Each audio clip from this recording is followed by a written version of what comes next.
Welcome to the third grade Module 3, Unit 3 PLC Deep Dive. I'm Lee Stewart, and I am one of the Elementary Curriculum Specialists for Learning and Teaching.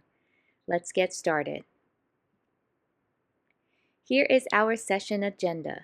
We will begin with an opening activity, go over our Unit 3 overview, then backwards plan with the focus and emphasis on standards and targets, learn how we can teach towards mastery, see a lesson or task in action, and wrap up with our key points and next steps.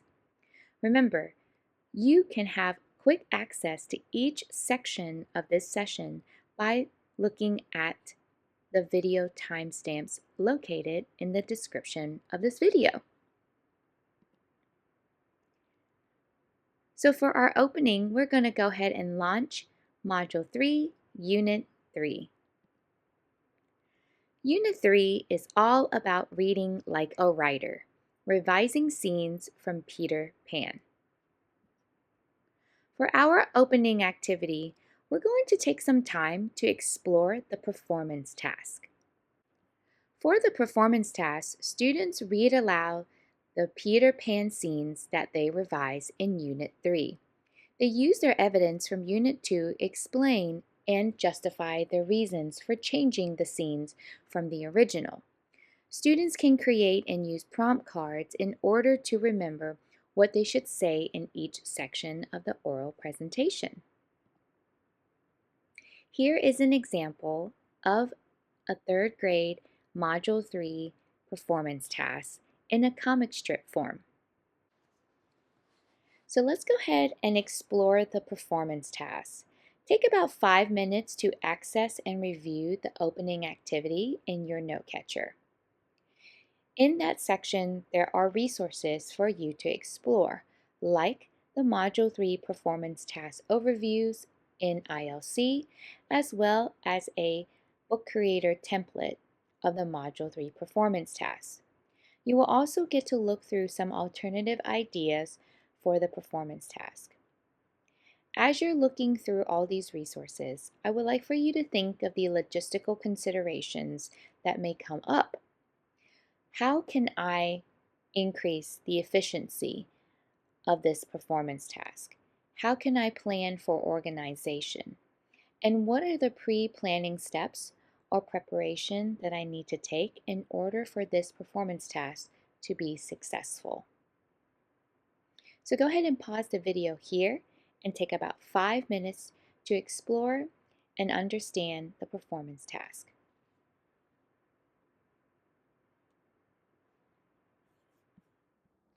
It's now our time to look at the upcoming unit together. In this section of today's PLC, we will be focusing on the big ideas across both the module and the additional language and literacy block. In the last PLC session, we went over an effective curriculum mapping process. Here is the steps that you will see in today's session. We will begin with a unit overview, then backwards plan, followed by an emphasis on standards and targets. Then we will think about how we're going to teach towards mastery, and then end with our next steps and key takeaways. Let's get started. To unpack the unit, you're going to think about what are the tasks and what are the standards that students are going to be assessed in this unit. In your note catcher, you will be able to find and access the resources that you will need for this section. As you're thinking and looking through the resources, you are going to think about what are the tasks of this unit, what are students doing, and which standards are explicitly taught and assessed, and jot your notes down here. The resources that you will access to complete this task is your Unit 3 overview in ILC, or our Unit 3 Curriculum Essentials one-pager, as well as your teacher manual, page 276 to 277, and then we also have our all block expansion linked here for you to review for all block. So go ahead and pause the video here and take about 5 minutes to complete your unit overview. Here is your Unit 3 at a glance. Unit 3 is taught within 13 lessons in about 2.5 weeks. Take a look at the alignment between the module lessons and the all-block lessons. Unit 3 is all about reading like a writer, revising scenes from Peter Pan. Students revise a scene of Peter Pan and then prepare a presentation explaining how and why they revised that scene.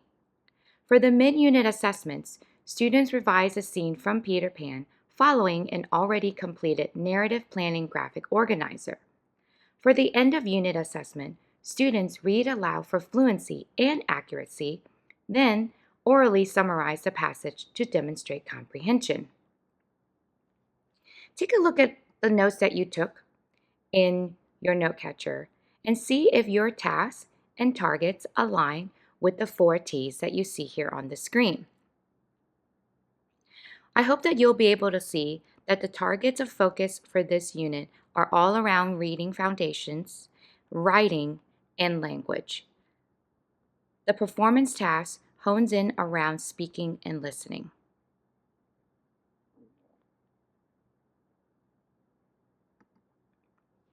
Here is your Unit 3 module lesson progression. As you take a look at this progression, notice the bolded words that catch your attention. What are some of the words that you see that shows the progression of this unit? I can tell that there is going to be a very clear process for how students are going to write their narrative text, step by step, followed by a clear process of how they're going to prep and prepare for their end-of-unit assessment, as well as the performance task. If you had time to look through all block expansion packet, you should be able to see the Unit 3 overview here. Here it states all the major tasks that students are going to accomplish within each component of all block. So take a few minutes and get yourself acclimated with this document, as we will come back to that a little bit later on in this session.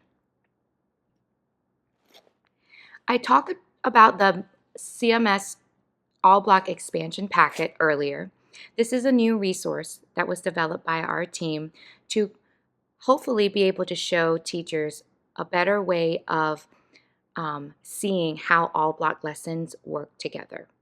So if you have not had a chance to look through the all block expansion, this is just an additional supplemental resource to really put the lessons in order with all the resources in order for you so that you can easily see how the lessons align and correlate with each other. There are 7 flex days incorporated in all block for Unit 3. Flex days are implemented to accommodate to your pacing. So if you need additional ideas on what you should do during flex days, make sure you click on the link that says refer to all block flex day ideas. It's now our time to backwards plan. Here we will look at the mid and end of unit assessments to understand the rigor and the level of learning that needs to take place. We are in the second part of our effective curriculum mapping where we backwards plan. Let's get started. Again, here is your Module 3 lesson progression, now with an emphasis on the mid and end of unit assessments. Here is your Unit 3 assessments overview. The mid-unit assessment takes place in Lesson 7, and the end of unit assessment takes place in 2 parts, with Part 1 being in Lesson 11 and Part 2 being in Lesson 12. For the mid-unit assessment in Lesson 7, there is also 2 parts. In Part 1, students answer selected response questions to show their understanding of some of the conventions of standard English. In Part 2, students apply what they have learned about writing narratives to revise a scene from Peter Pan using a completed narrative planning organizer. Since this is the first draft writing, grammar and conventions will be formally assessed. Students will use word processing or Google Docs to revise scenes if possible. For the end of unit assessment in Lesson 11 for Part 1, students are reading aloud a new excerpt from Peter Pan and Kensington Gardens and are assessed on their fluency and accuracy. For Part 2 in Lesson 12, they're going to orally summarize the passage to show basic comprehension of the excerpt. For your task, you are going to unpack both the mid and end of unit assessments by aligning what students need to know and do to be successful, and how can the assessment help me plan intentionally. You're going to do this by accessing the Unit 3 assessment link located in your note catcher. Once you get to your mid-unit assessment, you're going to find the mid and end of unit assessment and think through which standard assess aligns with the questions that you see here in the assessment. So for example, I know that this question directly aligns with L3.2 because it's asking students to capitalize appropriately. And you can do that quickly by annotating on your assessment. Okay? Go ahead and take about 15 minutes and pause the video here to annotate and align the standards assessed to the assessment questions. You can collect your responses in your note catcher of what you find that students need to know and do for each of the assessments.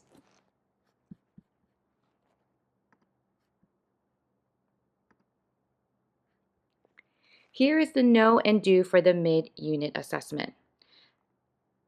Check your work and see if you also align the standards to the questions like I did.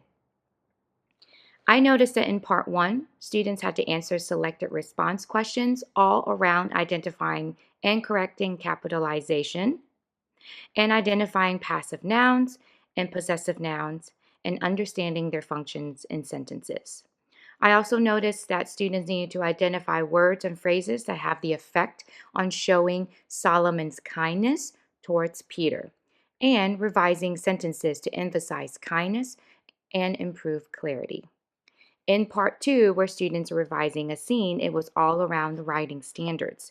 Students are to write a well-written revised scene that has the same central problem and has the same outcome as the original scene. The criteria that they need to ensure that the scene includes are listed here. For the end of unit assessment, for Lesson 11 in Part 1, it is all about students reading the passage independently and reading aloud an unfamiliar passage of Peter Pan in Kensington Gardens with fluency and accuracy. In Part 2, students are providing a summary where they get to have space to write a draft first and then orally summarize the passage that includes a clear understanding of the major events in the excerpt. We're now going to look over the learning targets for the unit. Here, we'll make a connection between activities and learning goals, as well as unpack key standards, learning progressions, and tasks in both modules and the additional language and literacy block. We are in Step 3 of our effective curriculum map process. In this section, before we begin, you are going to think about what standards are taught in the unit and how are the standards taught and assessed. We did this a little bit in the previous section through unpacking the assessments. Now we're going to take about 15 minutes to review just the unit at a glance in both modules and all block. We're going to add lesson numbers and learning targets that align to each of the standards assessed for both modules and all block. Then we're going to repeat this process for the end of unit assessment. You're going to complete this section of the PLC by going to your Unit 3 PLC Agenda Participants copy in your note catcher. Lesson 1 is modeled for you so that you can get started. So what you're going to do is you are going to look through the unit at a glance in both modules and all block. So your unit at a glance is listed in page 278 to 282. As you're looking through each of the lessons in your PLC agenda, you are going to align and quickly identify the learning targets for each lesson and identify the standard that aligns with that task. So for example, in lesson 1, students are identifying elements of a well-revised scene. That aligns with W3.3 as something that students will need to do to prepare for the mid-unit assessment. So you're going to repeat this for lesson 2, 3, 4, 5, and 6 for both modules and all block. Go ahead and pause the video here and take about 15 minutes to complete this section of your PLC agenda.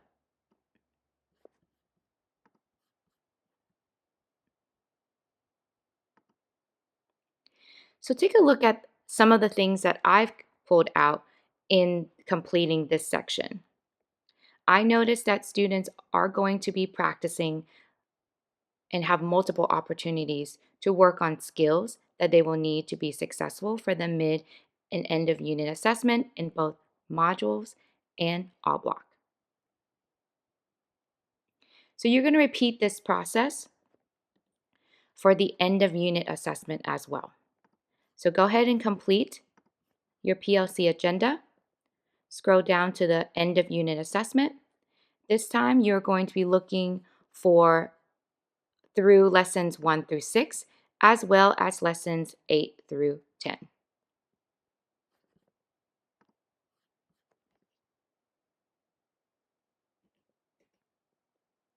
Here's the alignment between the standards and targets of the lessons for lessons 1 through 6 and lessons 8 through 10 for the end of unit assessment.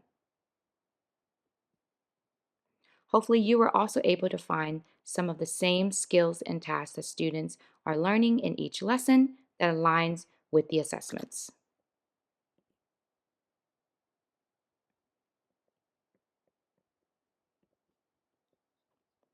The next step that you're going to do is, now that you have completed your know and do and your standards and targets, now you're going to quickly do a color coding strategy that I like to do that really is able to show where do these standards show up in all of the lessons. You're going to highlight and color code the standards and where they're taught using the color key that you see on this screen. Highlight using the same colors on your PLC agenda that match the colors that I have on this screen. Go ahead and take about 5 minutes to go ahead and highlight your know and do. And then you're going to go over to your standards and targets and highlight and quickly just match the color coding to what you see and highlight all the different lessons that aligns with the standards that are assessed. We're going to do this for the mid-unit assessment and then again for the end of unit assessment.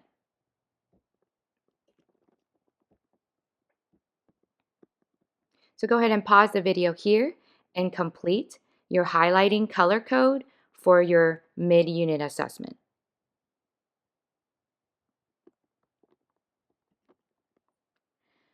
So here is some of the color coding that I noticed just by seeing how the colors show up or don't show up in both modules and all block.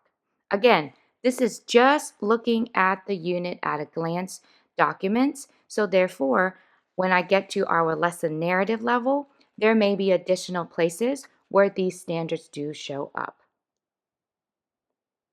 So as you can see for the mid-unit assessment, students do have multiple opportunities in modules to work towards the mid-unit assessment. However, I noticed that in all block, it does practice the language standards. However, some of the other standards may not be as emphasized in all block for week 1.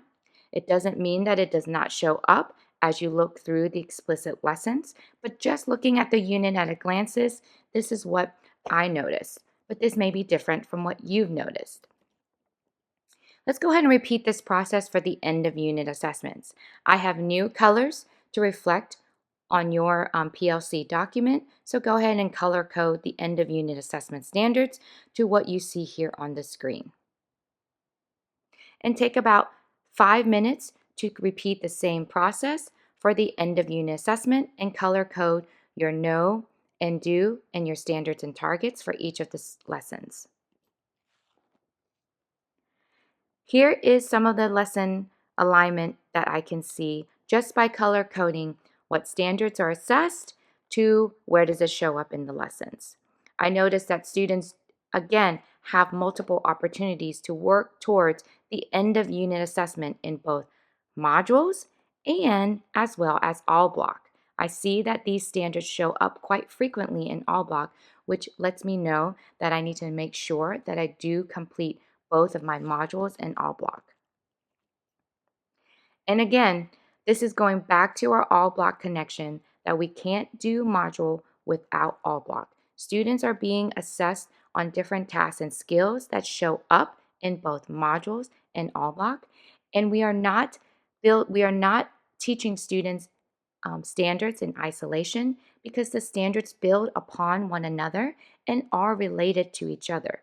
So in order for students to be able to know and understand RL, 3.4, they must also know RI 3.4, but then also need to know language 3.4 in order for them to build each of these standards. They are all related to each other. So just because we don't see a specific standard pull out in each lesson does not mean that students are not being taught the standard that support that particular standard that is assessed. So you will see this in both your mid-unit assessment as well as your end-of-unit assessment. Now our time to look at the lesson level in our unpacking process and think about how these lessons teach towards mastery in both the modules and the additional language and literacy block. We are in the next part of our effective curriculum mapping process.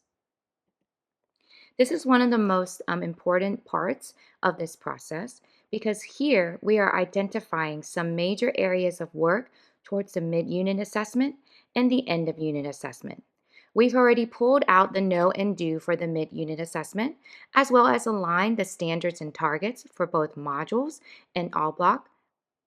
We've color-coded so that we can see what are the major standards and where do these show up in the lessons. As I go through this process, I noticed that there was 2 major areas of work that students must be able to know and do in order to be successful in the mid-unit assessment. Again, depending on who your students are in your classroom, your major areas of work could be different than the 2 that I have pulled out. These are just examples to show the process of this PLC unpacking. The 2 major areas of work that I pulled out from just the mid-unit assessment section of our PLC agenda is that 1, students need to know how to draft, revise, and edit a scene from Peter Pan. And 2, students need to be able to demonstrate correct use of capitalization, punctuation, and possessiveness in their writing and responses. So those are the 2 major areas of work that I have pulled out for my classroom and the students that I support. Again, yours 2 major areas of work could be different. So going back to your PLC agenda is where you're going to list and complete this section. At the top of your PLC agenda here, again, this is the working towards mastery of the mid-unit assessment. Here are my 2 major areas of work that I have pulled out. Again, yours could be different. Now we're going to actually look through the lesson narratives for just lessons 1 through 6 and actually comb through each lesson and pull out the explicit teaching that happens towards this major areas of work and the student practice that happens that shows up towards each of these major areas of work. So once you do that, lesson 1 is completed for you, so you can kind of see when I look through the lesson narrative, I am explicitly looking and watching for things that talk about drafting, revising, and editing a scene for Peter Pan. So I pulled out in lesson 1, opening B, teachers review the performance tasks and anchor charts and clarify expectations for the revised scene. Great. That is explicit teaching towards that standard. Then I noticed that in work time A, students read a modeled revision and identify key characteristics of an effective revision. Again, that is also supporting the major area of work that we pulled out earlier. So you're going to do this process for lessons 1 through 6. Go ahead and pause the video here and take about 15 minutes to do that. You're going to do that with lessons 2 through 6. And then we're going to repeat this process towards the end of unit assessment. Here are the major areas of work that I've identified towards the end of unit assessment. Again, you may have identified different major areas of work. This is where we pull out the major areas of work and then we add them to our PLC agenda. And then we look through each of the lesson narratives and pull out the explicit teaching, student practice, and checks for understanding that aligns towards the major areas of work here. Go ahead and pause the video here and take another 10 minutes to complete this for the end of unit assessment.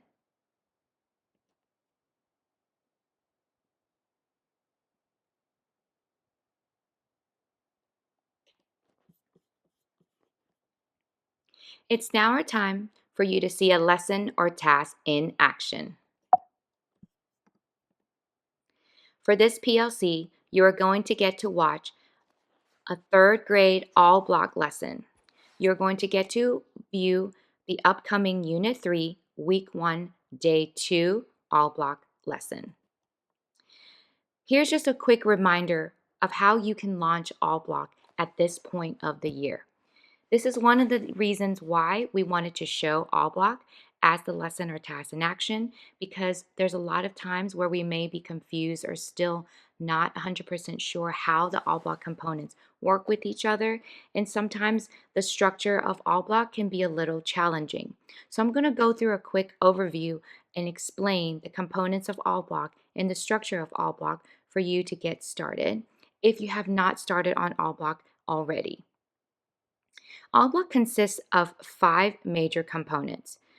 Students work through reading, speaking, fluency, and grammar usage and mechanics, additional work with complex text, word study and vocabulary, writing practice, and then accountable independent reading. Another assumption is that teachers have to create different all block stations or rotations for students to complete their work. That is not necessary for the all block implementation. Independent rotations are set in heterogeneous groups. So your students are sitting in your classroom in their regular seats, and then you will be able to identify students that need to come up to you for the teacher guided group. But when students are doing their independent group work, they're doing that at their heterogeneously seated tables. The work that they must do during independent practice is the independent practice student task cards and the accountable independent reading. If there is additional time allocated, students can also use and complete school-approved core line activities, as well as district-approved supplemental resources during their independent rotations time. And usually there is about 2 to 3 independent rotations that students are going to complete daily. While students are in their independent rotations and completing their rotations work, you, the teacher, will be pulling students to your teacher-guided group for their teacher-guided group lessons.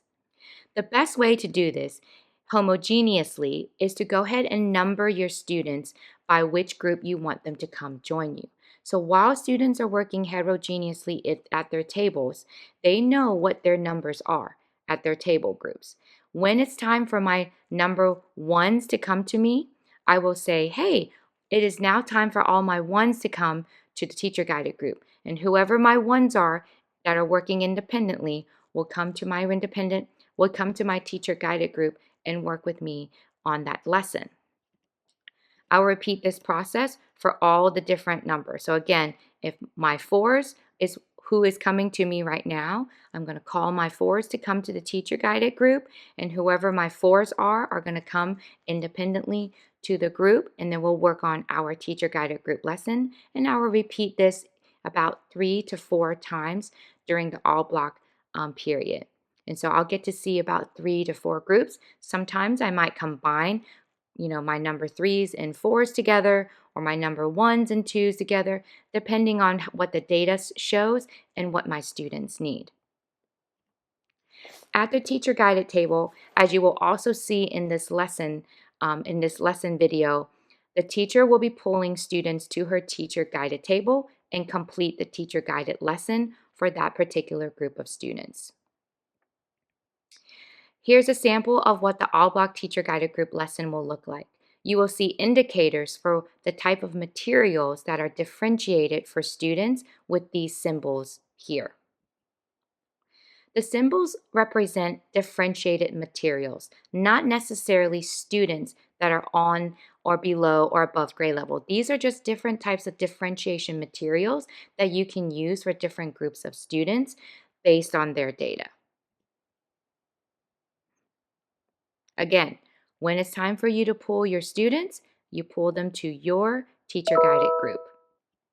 And you'll get to see this in the lesson video. Okay? So again, for the all block lesson, week 1, day 2 for unit 3, students are going to be working on the additional work with complex text component. Students work with an excerpt from Peter Pan in Kensington Gardens, Chapter 2, to better understand the character traits of Solomon Kall and Peter Pan. So for this particular lesson on day 2, students examine the character of Solomon Kall in more depth. They gather evidence to support an opinion that Solomon Kall is kind or unkind. And then they discuss that evidence with a partner to come to a consensus about whether he is kind, unkind, or both, and then share their conclusion with the larger group. So let's go ahead and get started and watch our all block lesson in action.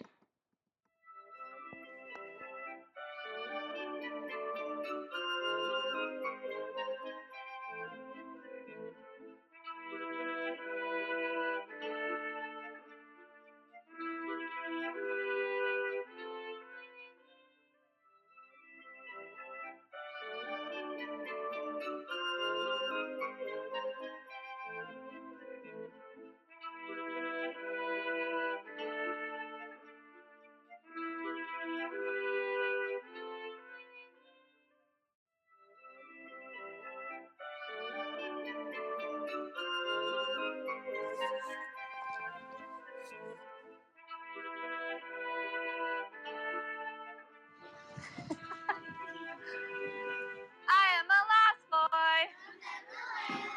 I have Ava's eyes on me. I have Charlotte's eyes on me. I have Riley's eyes on me. Today for all block, we will be working on week 1, day 2 for module 3. Today when working with me, we are going to be working on additional work with complex text and rereading chapter 2 of Kensington Gardens that we read yesterday independently and in the module lessons. When working independently, you will be working on reading, speaking, fluency, and gum, and you will also be independently reading. For reading, speaking, fluency, and gum today, you will be reading out loud a passage fluently with a partner. The passage is right on your playlist. You will be giving you and your partner a star, something you did great at, and a step, something that you can work on, or something that maybe you need a little bit of practice with. When working on independently reading, you will be reading your reading research text today. Are there any questions on what you will be doing? Okay, what questions do you all have? Any? All right. Salem? What happens if you your slides somehow you delete it? Like in the middle you're thinking to your slides, so will you make another post or will you not? Try to hit undo. Amari? Well, I agree with Salem, but I remember that if you hit Control C on day 2 and you have the same thing, just like day 1, hit Control C and you go back to the same thing. Thanks, Amari. You're so right. So if you get stuck on that, ask 3 people before me. Sounds like Amari can help you out with that. Thank you so much, Ghetto. All right, so the first group I need today, you're going to bring 2 things to me. Really 3 if you count your pencil. Your Chapter 2 of Kensington Gardens, your Solomon Caw task card, and a pencil. The first group I'm taking today are the Island Come Trues. When I ring my Tinkerbell wand, you can go ahead and move around the room, get to your spots.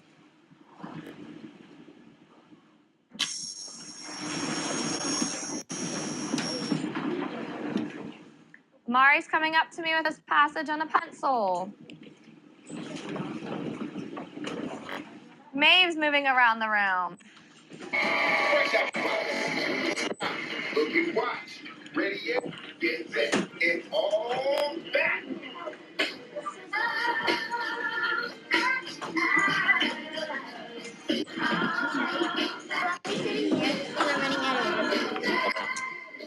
Aiden, can you and Mari move down a tiny bit? And then go sit in between them for me, kiddo. Do you have your chair?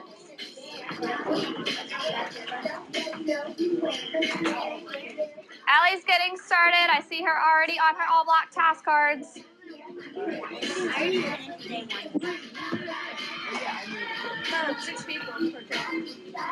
You're okay.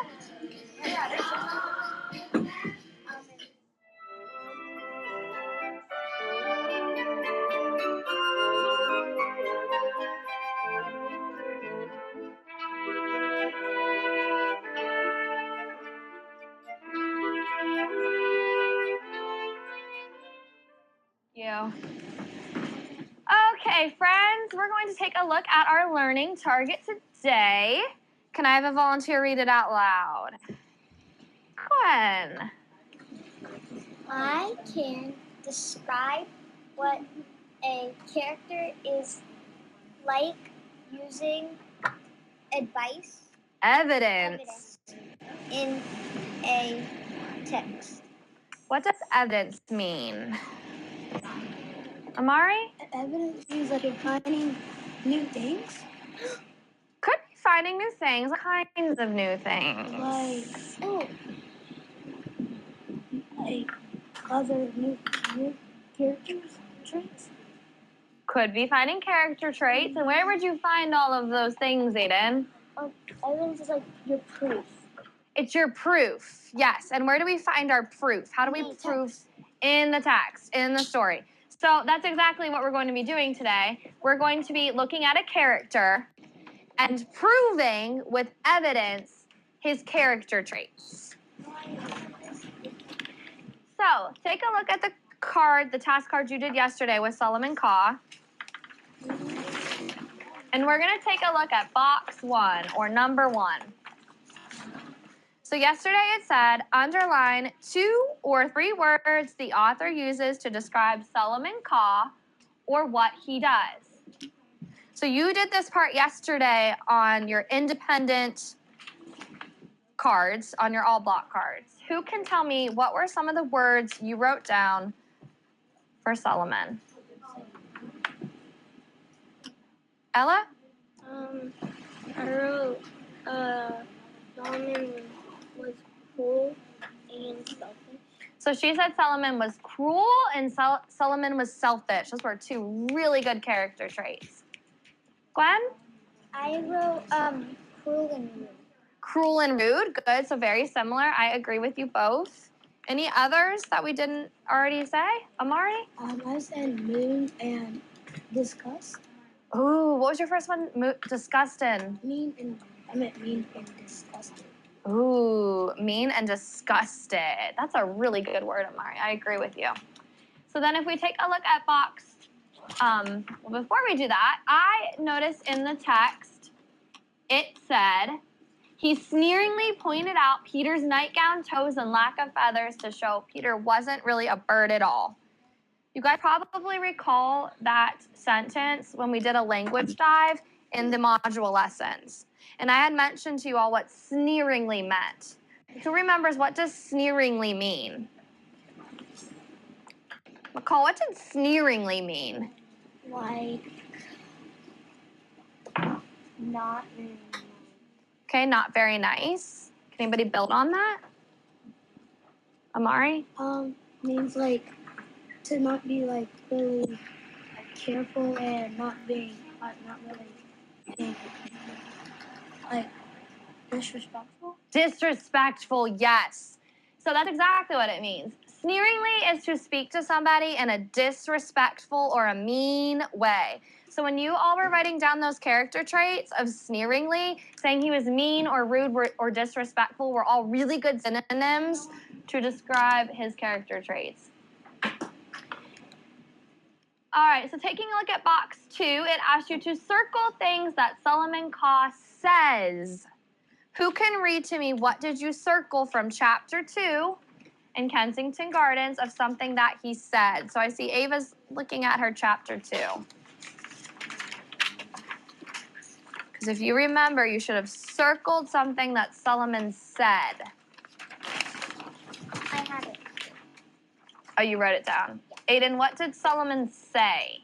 Oh, little boy, said Solomon, you will never be able to fly again, not even on windy days. You must live on this island always. Perfect. Poor little boy. You won't be able to even fly on windy days. You must live on this island always. How did you know that was something that he said, Aiden? Because it said right here, poor little boy, said Solomon. Said Solomon. Good. So what are some clues that we can know if a character says something? Like, you can look like any clues in the text. Like, you can say, like, if you find anything that says Solomon Paul said something, that means, like, he actually was talking in the story. Perfect. If it says said Solomon or says Sullivan or something along those lines or screamed Solomon. And also, guys, remember those quotation marks. Those quotation marks also tell us if a character said something. Is there anything else in the story that we saw Solomon said? Ava? Poor little boy said so. Okay, that was part of what Aiden said. Yeah, Poor little boy said Sullivan. Good. So that's what I highlighted too. Poor little boy said Solomon, you'll never be able to fly again, not even on windy days. You must live on this island always. Why do you think he called Solomon a poor little boy? Why would he call Solomon a poor little boy? Amari? Because he can't fly and he has like those kind of nightgowns that he did not like that was like on him that he did not like to wear. Yeah, he called him a poor little boy because he couldn't fly. He was in a nightgown. He's now just realizing he's a bird for the first time. And how's Peter feeling? Like sad. Really probably sad. disappointed. Mm-hmm. Very good. Happy. Unhappy? Yeah, very good. So taking a look at box number 4, it asks you to put a smiley face above phrases that he was being kind and a sad face on phrases that show that he was being unkind. Can you read one that you put, Ella? Was it kind or unkind? It was unkind. Unkind. Great. What did you have? He sneeringly pointed out Peter's nightgown, toes, and lack of feathers. Do you all agree? I see McCall's agreeing with Ella. Yeah, if he sneeringly pointed out, we already said that was unkind. Great. Ella, can you pick somebody else with a silent hand to share one? Aiden. Solomon showed Peter how to be happy, so then he does Solomon showed Peter how to be happy. Did you think that was kind or unkind, Aiden? Why? Because if he didn't, he would just be sitting there and confused. Yeah, he was trying to help him out. He didn't want him to just sit there and be confused. Aiden, can you pick somebody with a silent hand to share another? This one said Solomon to Peter Pan was stuck on the bird's Island. island. Good. Did you think that was kind or unkind? Like, Why did you think that was kind? because he said he was saying that he was stuck, and he was telling him that he was stuck. And if he was not being nice, he wouldn't tell him that he wasn't stuck.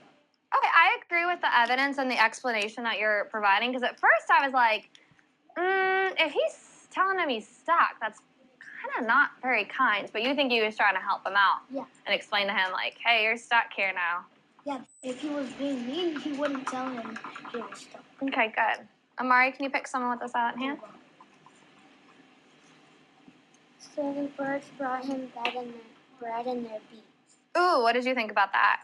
It was really nice. Was that something Solomon did? No. Who did that? Other birds. Yeah, but I agree with you, that's kind. So the birds were kind. They brought him food in their beaks. Not something Solomon did, but definitely shows that the birds were kind.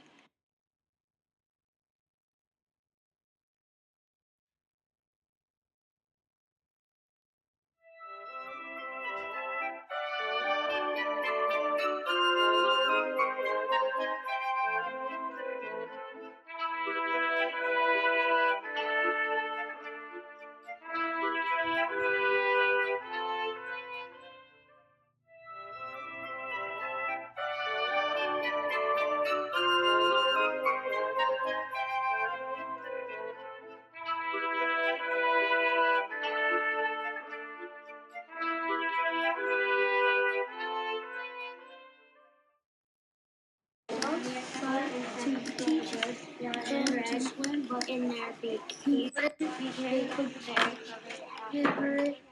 All right, friends, go ahead and stop there. How did we do? Good. Good. We were taking turns on periods. Oh, love that. Some good fluently reading. So on the table, I also gave you a task card. So if you could pull that task card out and go ahead and write your name on top. So get your task card, write your name on top. All right, so number 1 says, look over your annotations and notes from day 1. Do you see where I'm reading that on number 1? Yes. So go ahead and put your finger on number 1. Are you on this? Yep. See where I'm at, Aiden? Number 1. Yep. It says, do you think Solomon Ka is kind or unkind or both? We will write your opinion on the line below. I think Solomon Ka is blank. Before we go ahead and do that, though, we're going to take a look at a language dive or a sentence. What is that? Remember when we break apart our sentences? Those are language dives. So, let's start by reading the whole sentence on the board together. Starting with me in 3, 2, 1. Solomon showed Peter how to be happy, so he wanted to sing all day long like the birds. So let's take a look at each chunk together. So when we look at this first chunk, what does it say? Solomon showed Peter how to Good. Solomon showed Peter how to be happy. So what was he showing Solomon or Peter? How to be happy. Who was showing Peter? Solomon. Can I take one? Go ahead. He was showing him to be happy because he could sing like the other birds. And Peter wanted this. Good. Go ahead and read this one together. Peter wanted to sing all day long. So Peter wanted to sing all day long. Like the birds. Who did Peter want to sing like? Like the birds. Good. When did he want to sing? All day. All day long. Very good. So our subject in that sentence is Solomon. Our verb is showed. So Solomon showed. That showed, guys, is past tense. How do I know that verb is past tense? Amari. Wait, what is that? Oh, bird is it? So the verb is showed. How do I know showed is past tense or happened before or yesterday? Because like prior. If you use the word past like past tense, it wouldn't really make sense with the sentence you're saying. Okay, so it needs to be past tense. Good, I agree. But how do we know it is past tense? Because you're talking like Like you're talking, let's say I said I squeak, but you want to really say I sweat. If you say I sweat, that's past tense because it's like that's a word that it's like a sentence. Great example. Sweeped versus swept is different. I agree with you. So what would be the present tense of showed? What's the present tense of showed right now? What is it, Ella? Show. So if it's past tense, what did I add from show? ED. So ED made it past tense, correct? So we know what happened before. He showed him in the past how to be happy. That how to be is an adverbial phrase, how to be. And then happy is an adjective. An adjective is a describing word. All right. If we take a look at our sentence again, Solomon showed Peter how to be happy. So Peter wanted to sing all day long. What do you all think that sentence means now? Turn and talk to your partner, the person sitting next to you.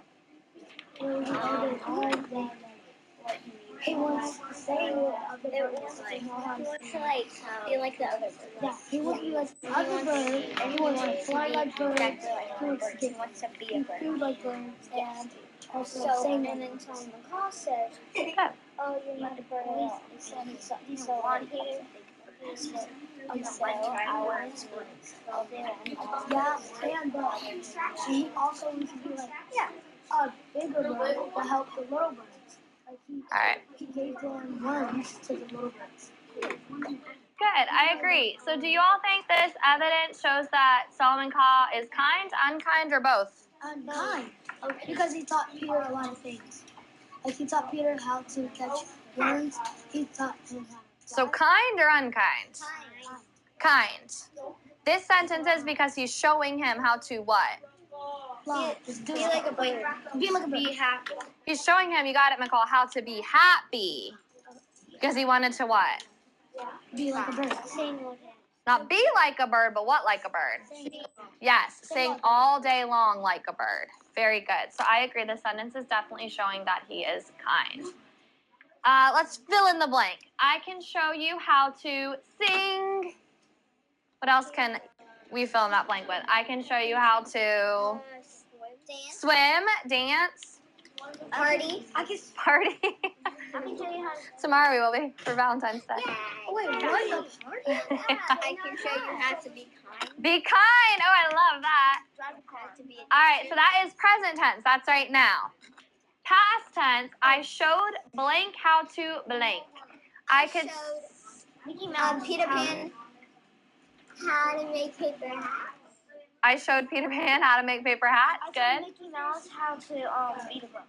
I showed Mickey Mouse how to read a book. Anybody have any others? I said I showed Addie how to write her name. That was something we've been working on lately. Oh, cool. No.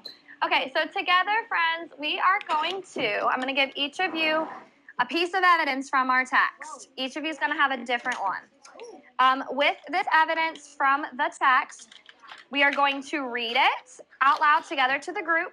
I want you to think about, is it kind or unkind, okay? And then we're going to sort it on our board into our kind or unkind category. So I'm going to give you this one. I'm going to give you this one. That one. This one.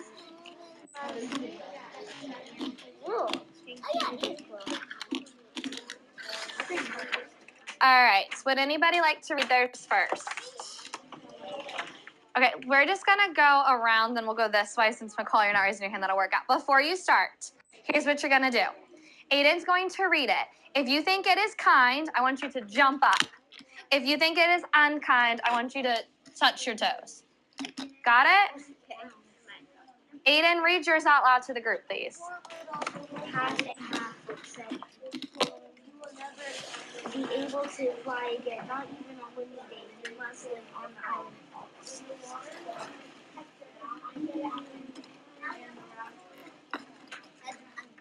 Why do you all say that one is unkind?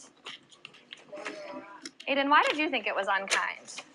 He was saying like he'll never be able to fly again. And make his hope to fly deeper and they will like.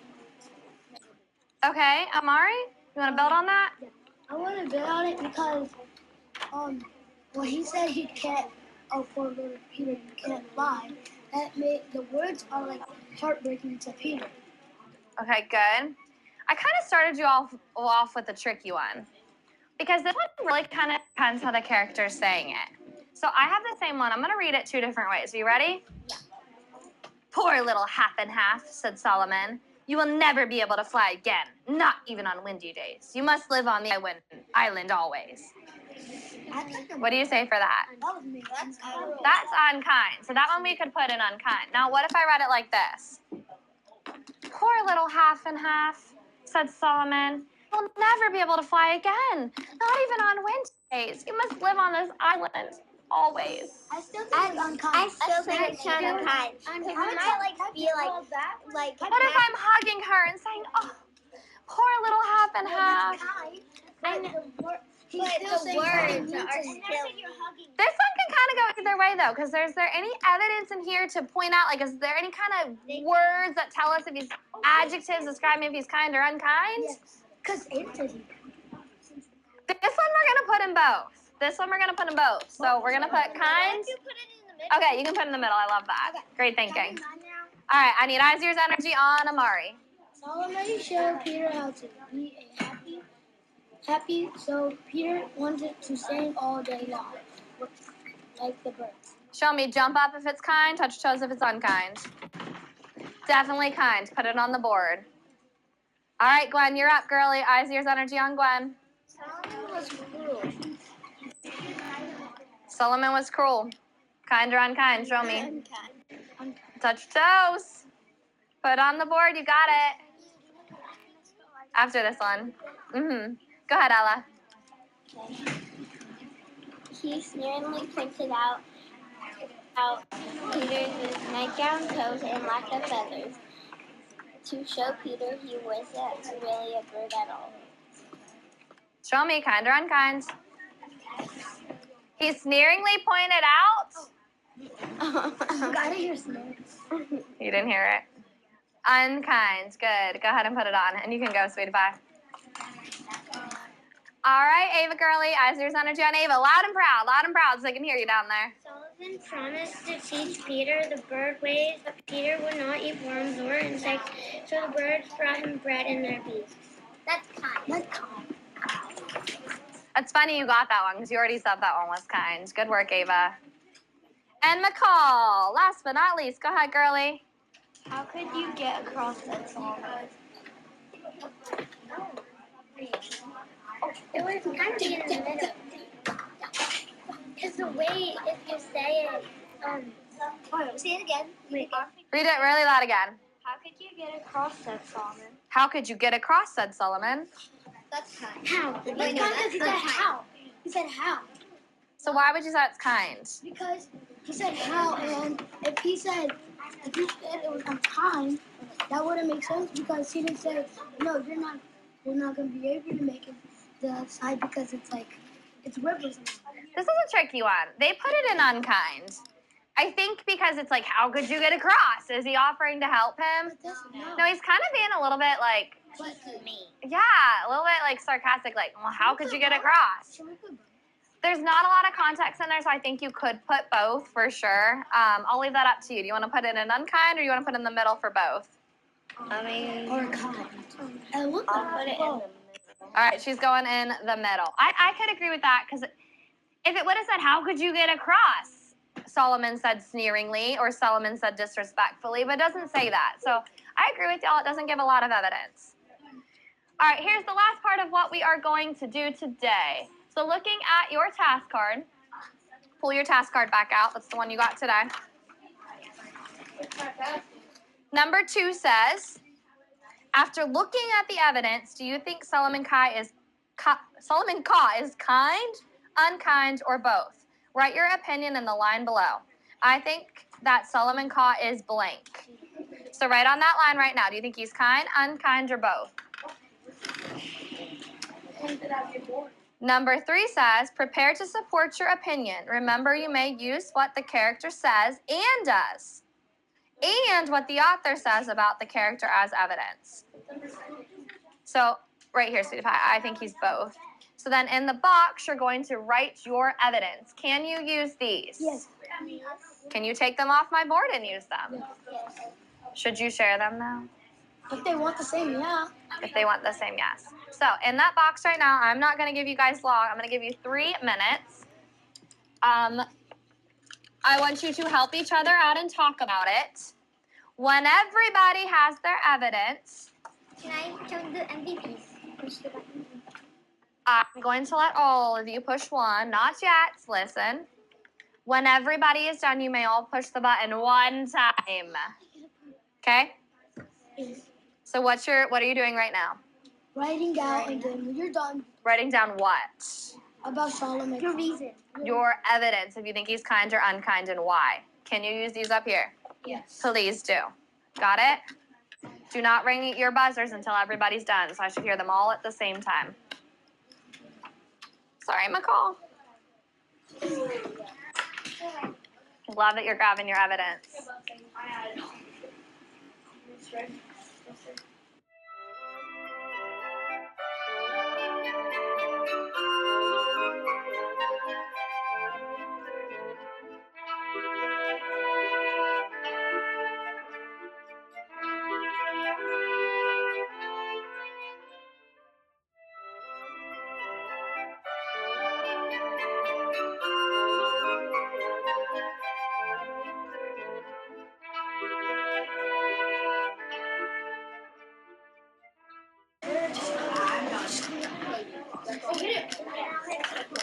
Three, two, one. Just in the nick of time, huh? Oh, that seems like a lot more than one time. Thank you, Glenn and McCall. We'll make sure that you guys are in control of the buzzers next time, and Aiden. Okay, so looking with me, what was the evidence from our text? Amari? The evidence from the text is like some things that. Or what did you say he was first, I guess? Oh, Kind, unkind, or both? I said I'm kind of kind. She said both. So tell me, did you think he was kind, both, or unkind? Ooh, we had unkind and both. Okay, why did you say he was unkind? So you disagree. Because Sullivan was cruel. I didn't put this one because, how could you get across at Sullivan? So basically, I should have put both. Okay, can you build on that, Amari? I'm building on that because what do you mean about he's being mean? And he was more nice because he was teaching him how to do things that birds do. So that's the reason I picked both, because I picked kind because sometimes he was being mean, and kind because he taught him how to do a lot of things with birds. So I kind of agree with Amari. We have a lot of evidence to support he was unkind and that he was kind, don't we? I do see what you're saying, though, Ava. Ava's just saying there's more parts she feels like he's more unkind because he's sneeringly pointed. It says he was cruel. So she's saying overall she thinks that he's unkind. Honestly, friends, whatever you were able to support with your evidence is a good answer because this is an opinion. So as long as you were able to back it up, which I see on your papers all of you did, then you can say either one. All right, tomorrow in day 3, when you're independently, guys, you will be silently reading chapter 2 again. Yay! And instead of a Solomon Call graphic organizer, you are then going to have one to focus on Peter Pan instead. Great work today. I'm going to give each of you a token. You guys are going to put these where? In my blue folder. In your blue reading folder, exactly. We will stop the video here for time purposes of this session. Let's go through our lesson video debrief and next steps. Taking a look at your PLC note catcher, I want you to think about the lesson that you just saw, or a part of it. What specific strategies could you adopt from this lesson to enhance student engagement in your classroom? What specific teacher actions, student actions, and things that you saw in the environment that you noticed in this lesson? Go ahead and take a few minutes and complete your reflection and debrief here. You're more than welcome to continue to watch the rest of the video to see the full lesson of all block rotations. Thank you, Ms. Reddy's class from Huntersville Elementary, for submitting your lesson. Let's recap our key points from today's PLC, review reminders and upcoming events, and get a glimpse into our next time together. We are here at the last part of our effective curriculum mapping process. After you've watched the video and completed all parts of the unpacking process, let's reflect on today's PLC. Go ahead and rate your confidence on today's takeaways. Looking at the takeaways checklist, were you able to have a deeper understanding of how lessons 1 through 13 and all block lessons connect to the assessment and standards? Were you able to have a general understanding of the explicit teacher and student practice for lessons 1 through 13 and the all block lessons for Unit 3?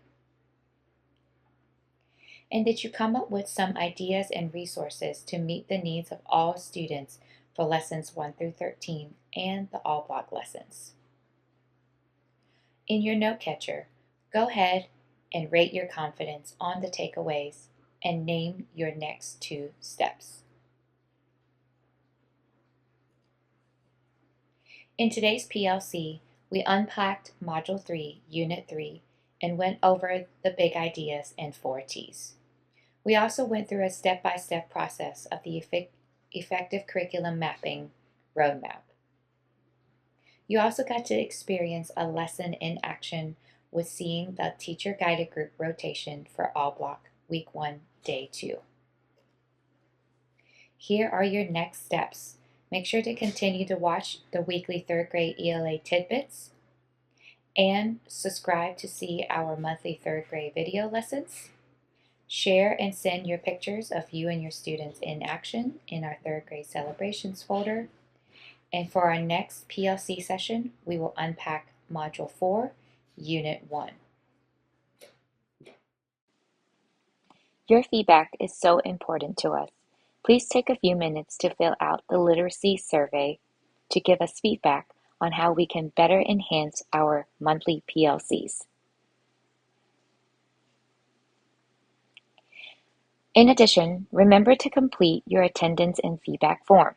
To ensure that you have completed this form before leaving our PD today, you will need the information listed on the table below to complete the form. Have a wonderful rest of your day, and I will see you next time.